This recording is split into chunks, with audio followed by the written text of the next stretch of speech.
Everybody, welcome back. It is the first episode of season 3 of 10 Minutes With, and today's guest is the 2023 Women's Warrior Cup winner. Please welcome Katarina Herman. Welcome to the show. How are you doing?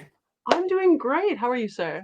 I am doing well. It may be a little hectic. We may have had the stop start and trying to get this thing done, technical problems, scheduling issues, kids Just a little forgetting bit. equipment, and needing me to run, to take stuff up to high school. But that's life. That's how it is. It happens. That's It, life. it- I'm glad to be here, though. As long we made it eventually. exactly. We're making it work. So, hey, you beat Morgan Plowden for the Warrior Cup. First of all, what was going through your head? And I think you fought her twice this Yes, I past Warrior over the Cup. whole weekend I fought her 3 times. So Okay, at the night, three that was times. our third. Yeah.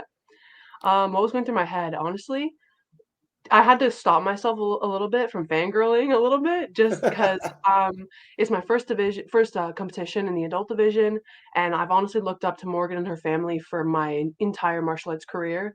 I started in WKC, so Mhm. had been to a few of their seminars, just seen them at all these kinds of competitions, made sure to say hello, because the whole family, iconic fighters, iconic martial artists in the industry. So, first things first, when I fought her first in teams, Mhm. then in my weight division, and then again on stage. First time fighting her in teams, I was just so excited. It was for finals in teams, so and I went into it and I was down by 6. So I figured I'm just gonna go in there, have some fun, feel it out, see what happens, try not to get stuck with everything in the book, and go from there. And so very, very excited for the whole experience. Sometimes it is difficult if you've watched someone for a number of years, like you said, gone to their seminars. The Plowdens are literally a Mount Rushmore-esque type family for martial arts, from their dad to the siblings, Avery and Morgan, and even throw Mrs. Plowden in there because she's there at every tournament knitting, but Absolutely. also cheering everybody on. And they're absolutely so, wonderful people. But to get that collectively when you go in there, it's like, okay, I have to take it down for a second. I know that I'm fighting so much. It just happens to be Morgan Plowden. Now let me go do what I've trained for. Exactly, exactly. A lot of my teammates, Elise Gurrell mentioned to me, "Hey, it's okay. It's not about who you're fighting, it's about the techniques they're throwing." And that I just try to replay that in my mind, Mhm. remind myself that doesn't matter who they are, it's just what's in front of you and what's happening in the moment. So absolutely. It's interesting that you remember, you mentioned Elise Gurrell because we had a great seminal moment, a couple of Irish Opens a few years ago. I was interviewing her and I'm watching her and watching her, watching her. And at the same time, I'm listening to Emily. It's like, hey, hey, hey, we got Roman. We got to go, go, go. And I said, thank you very much. And I kind of made a handshake gesture and she goes to shake my hand and I just she turned it into a dab. She handled it so very Oh well. yes, okay, I know what you're talking about. Yeah. And turns into the dab. Yeah. and Yeah. and I immediately got text and messages like, "Why'd you do that to my girl?" Like, what are you talking about? And Nick has isolated that, and every once in a while he will just drop that into us in the chat, like, "Don't forget this happened."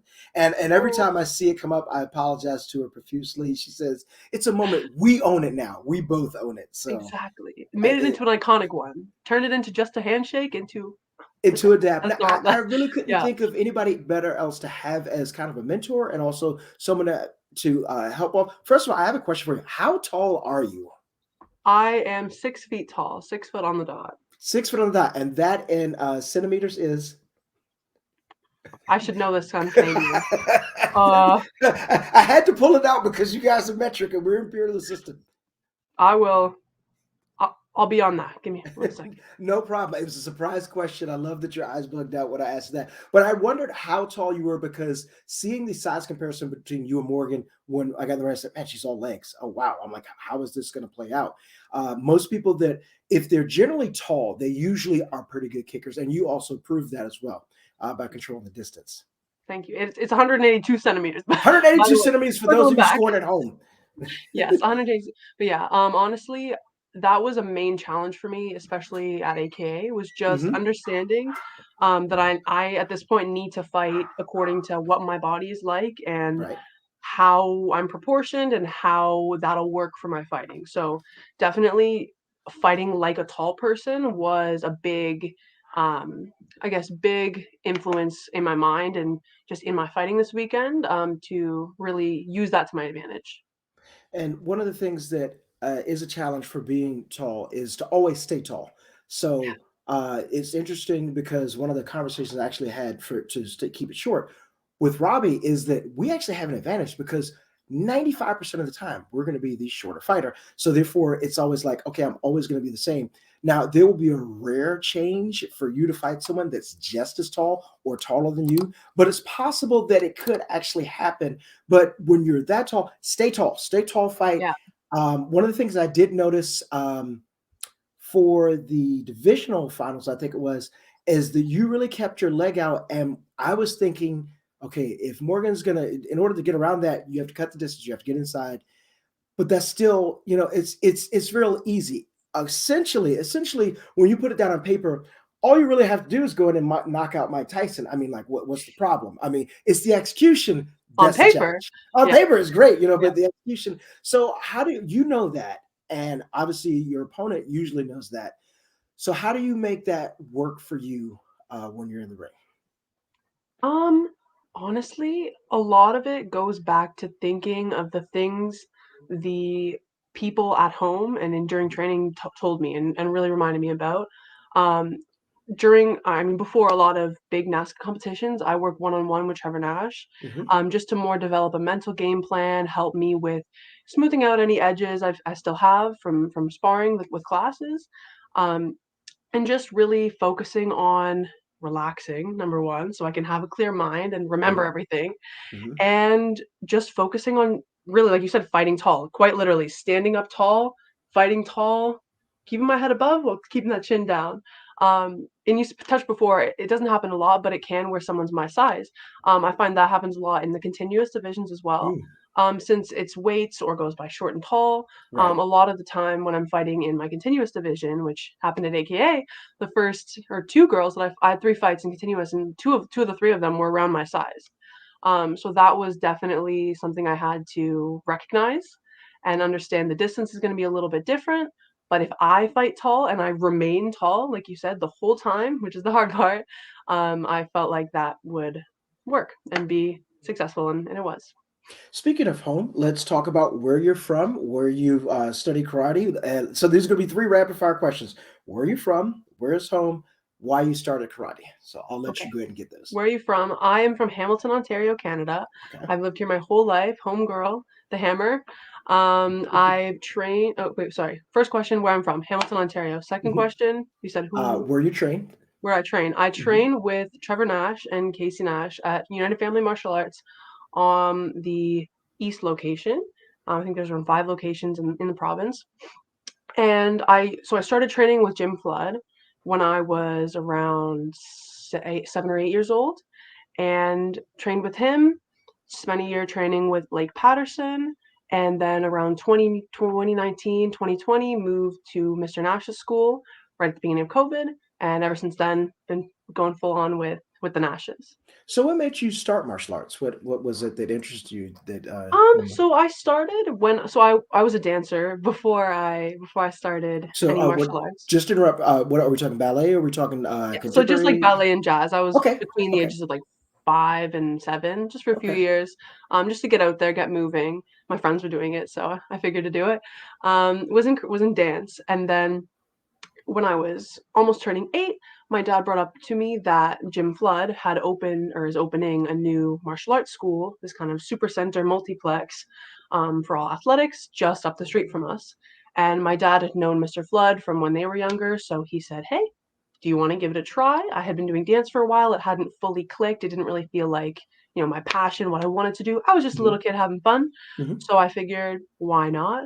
My brother and I have an older brother. He's 2 years older than me. We both moved up with Mr. Flood, and honestly, it clicked ever since. He gave me my white belt and ended up giving me my black belt.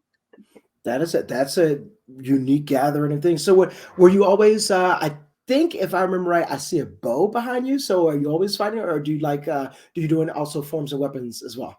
Currently I don't compete in any forms of weapons. Mhm. I used to compete up until I was about never in the black belt division, but it's always about like a brown belt.